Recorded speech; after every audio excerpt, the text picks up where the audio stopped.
অনুজার বিয়ে হলো ৮ বছর। স্বামী সায়ন্তন একজন ব্যবসায়ী, বড় বাজারে শাড়ির হোলসেলের ব্যবসা আছে। বছর দুয়েক আগে সায়ন্তনের বাবা মা গত হয়েছেন। এখন শুধু অনুজা আর সায়ন্তন।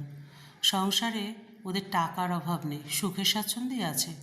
কিন্তু অনুজার মনে আছে এক গভীর শূন্যতা। ৮ বছরের সংসার, অথচ এখনও ওর কোল খালি। প্রথম দিকে কেউ জিজ্ঞাসা করতো না, সময় লাগছে ভেবে চুপ করে থাকতো। কিন্তু বছর বাড়ার সঙ্গে সঙ্গে আত্মীয় স্বজনের মুখে একই প্রশ্ন ঘুরপাক খেতে লাগলো, কবে মা হচ্ছ অনুজা?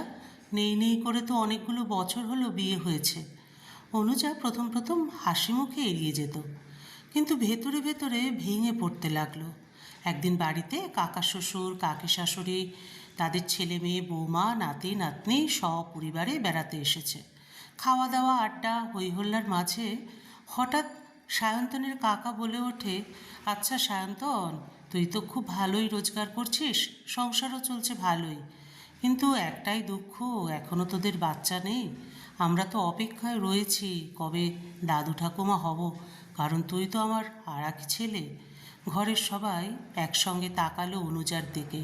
ওর মুখ ফ্যাকাশে হয়ে গেল, মনে হলো যেন শত লোকের সামনে ওর মাথাটা লজ্জায় মাটির সঙ্গে মিশে গেল।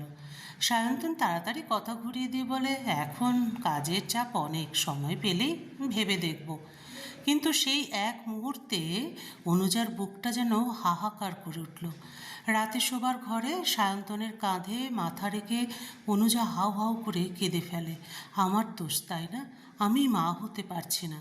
সায়ন্তনের চোখের জল মুছে দিয়ে বলল, তুমি কোনো দোষ করনি অনু, আমি তোমাকেই চাই, সন্তান থাক বা না থাক। কিন্তু তুমি যদি এটাই চাও তাহলে আমরা চিকিৎসা চালিয়ে যাব, চেষ্টা করব। কথায় সান্ত্বনা মিলল বটে, তবুও কোথাও যেন ভয় ঢুকে গেল অনুজার মনে। কয়েকদিন পরের ঘটনা, অনুজা বাজার থেকে ফিরছিল। হঠাৎ রাস্তার ধারে একটা ছোট মেয়ে বসে কাঁদছে, বয়স হবে ৫ কি ৬। এলোমেলো চুল, ছেঁড়া ফ্রক, গায়ে ময়লা ধুলো লেগে আছে। অনুজা এগিয়ে গিয়ে জিজ্ঞাসা করলো, কেন কাঁদছো মা?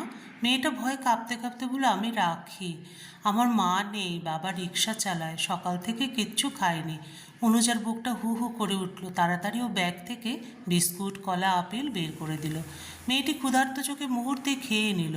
সেদিনের মেয়েটার সঙ্গে সেই দেখা যেন অনুজার জীবনের মোড় ঘুরিয়ে দিল। এরপর থেকে অনুজা প্রায়ই রাখির সঙ্গে দেখা করতে লাগলো।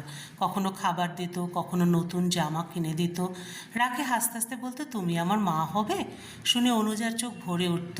ও রাখিকে বুকে টেনে নিত। সায়ন্তন প্রথমে অবাক হয়েছিল, তুমি তো বাচ্চার জন্য ট্রিটমেন্ট করছো, কিন্তু এখন আবার অন্যের মেয়েকে সামলাতে চাইছো কেন? অনুজা শান্ত গলায় বলল, জন্ম দিয়ে মা হওয়া যায় সত্যি, কিন্তু জন্ম না দিলেও মা হওয়া যায়, সেটাও সত্যি। রাখিকে আমি ফেলে দিতে পারবো না। সায়ন্তন আর কিছু বলে না। অনুজা যখন রাখিকে নিয়ে বাজারে বেরোয়, তখন চারপাশের লোকজন ফিসফিস করে বলতো, দেখেছিস, নিজের বাচ্চা হয়নি, তাই এখন অন্যের মেয়েকে নিয়ে মা সাজছে। কে জানে মেয়েটার আসল বাপ মাকে শুধু শুধু ঝামেলায় জড়াচ্ছে। অনুজা প্রথমে এসব শুনে ভেঙে পড়তো, কিন্তু যখন রাখি গলা জড়িয়ে ধরে বলতো, মা তুমি না থাকলে আমি বাঁচতাম না, তখন সব কষ্ট মুছে যেত অনুজার। একদিন রাখির বাবা এসে বলে, দিদিমণি, আপনি চাইলে ওকে আপনার কাছে রেখে দিন, আমার পক্ষে মেয়ের দায়িত্ব নেওয়া সম্ভব না, আমি দিন আনি দিন খাই, মেয়েকে সামলাতে পারছি না। সায়ন্তন দ্বিধায় পড়ল, লোকজন কি বলবে? অনুজা দৃঢ় গলায় বলল, লোকের কথা শুনে যদি জীবন কাটাই তবে তো আমরা কেউ বাঁচতে পারবো না। রাখি আমার মেয়ে, আমি জন্ম দিইনি, কিন্তু ওর মা আমি। সায়ন্তন চুপ করে গেল, তারপর অনুজার কথা ভেবে ধীরে ধীরে সায় দিল। ওরা আইনি পথে রাখিকে দত্তক নিল। রাখি এলো ওদের সংসারে, ঘর যেন হাসি আনন্দে ভরে উঠল। শুরু হলো নতুন জীবন। রাখি পড়াশোনায় ভালো, গানের গলাও খুব সুন্দর, সবার সঙ্গে সুন্দর করে কথা বলে। অনুজা রাখির জন্য স্কুলের ব্যাগ, বই, জামা কাপড় সব কিনে দিল। সায়ন্তনও ধীরে ধীরে মেয়ের প্রতি দুর্বল হয়ে পড়ে। একদিন স্কুলে মাদার্স ডের অনুষ্ঠানে রাখি মঞ্চে দাঁড়িয়ে বলল, আমার মা আমাকে জন্ম দেননি, কিন্তু তিনি আমাকে জীবন দিয়েছেন, তাই তিনিই আমার আসল মা।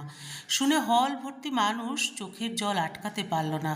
কিন্তু জীবন সবসময় সহজ পথে চলে না।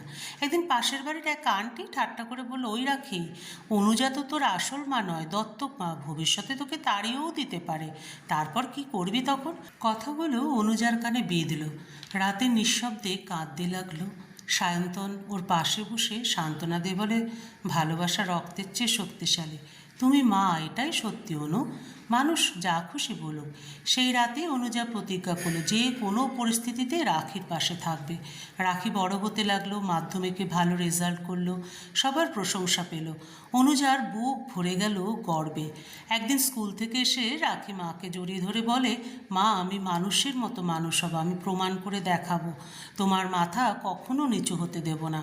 অনুজা মেয়েকে আদর করে বলল, তুই আমার গর্ব মা। সময় গড়ালো, রাখি তখন কলেজে পড়ে, বয়স 18। অনুজা আর সায়ন্তনের ভালোবাসা আর যত্নে বড় হয়ে উঠছে রাখি। কিন্তু সমাজের কটাক্ষ থামেনি। কলেজে একদিন কয়েকজন সহপাঠী হাসাহাসি করে বলল, তুই না দত্তক মেয়ে, তোর আসল বাবা মা কোথায়, তোকে ফেলে দিয়েছিল রে? রাখির বুকটা হু হু করে উঠল, চোখে জল চলে এলো। কিন্তু সঙ্গে সঙ্গে সে মায়ের মুখটা মনে করলো, সেই মা যিনি ওকে নাক খাইয়ে নিজে খেয়েছেন, ঠান্ডায় নিজের চাদর গায়ে জড়িয়ে দিয়েছেন, বড় নামি দামি স্কুলে ভর্তি করিয়েছেন। রাখি দৃঢ় গলায় বলল, হ্যাঁ আমি দত্তক মেয়ে, কিন্তু আমার মা আমাকে ফেলে দেননি, আমাকে কোলে তুলে নিয়েছেন। তোমাদের আসল মা যদি জন্ম দিয়ে ছেড়ে দেন তবে সেটা কি গর্বের কথা? মা মানে জন্ম নয়, মা মানে ভালোবাসা। আমার মাই আমাকে মানুষ করেছেন, সেটাই গর্বের। সহপাঠীরা আর কোনো কথা বলে না। সেই দিনই রাখি বুঝল, সমাজকে চুপ করানোর একটাই উপায়, সফলতা আর সত্যকে সামনে আনা। একদিন ওদের অঞ্চলে বড় সাংস্কৃতিক প্রতিযোগিতা ছিল। রাখি গানের প্রতিযোগিতায় যোগ দিল। হাজারো দর্শকের সামনে মঞ্চে দাঁড়িয়ে বলে, আজ আমি যেটুকু হয়েছি তার সবটুকু কৃতিত্ব আমার মায়ের। তিনি আমাকে জন্ম দেননি, কিন্তু প্রতিদিন নতুন করে জীবন দিয়েছেন। এই গান তাকেই উৎসর্গ করলাম। গান শুরু হলো, রাখির কণ্ঠে ভেসে এলো আবেগ, ভালোবাসার শক্তির সুর। হল ভরে গেল করতালিতে। শেষে বিচারকেরা ঘোষণা করলেন, প্রথম স্থান পেয়েছে রাখি। মঞ্চে ট্রফি হাতে নিয়ে রাখি দৌড়ে নেমে এসে অনুজার হাতে ট্রফিটা তুলে দিল। এটা তোমার প্রাপ্য মা, সবাই জানুক আমি তোমার মেয়ে, জন্ম না দিলেও তুমি আমার সত্যিকারের মা। সেদিন দর্শকদের মধ্যে যারা ফিস ফিস করে বলতো দত্তক মেয়ে, তারাই দাঁড়িয়ে হাততালি দিল। কেউ আর প্রশ্ন তুলল না। অনুজার চোখে জল, কিন্তু বুক আনন্দে গর্বে ভরে উঠল। সমাজ অবশেষে স্বীকার করল, মাতৃত্ব রক্তে নয়, মাতৃত্ব ভালোবাসার বন্ধনে গড়া। গল্পের সমাপ্তি এখানেই। আবার দেখা হবে পরবর্তী আরেকটি গল্পের সাথে।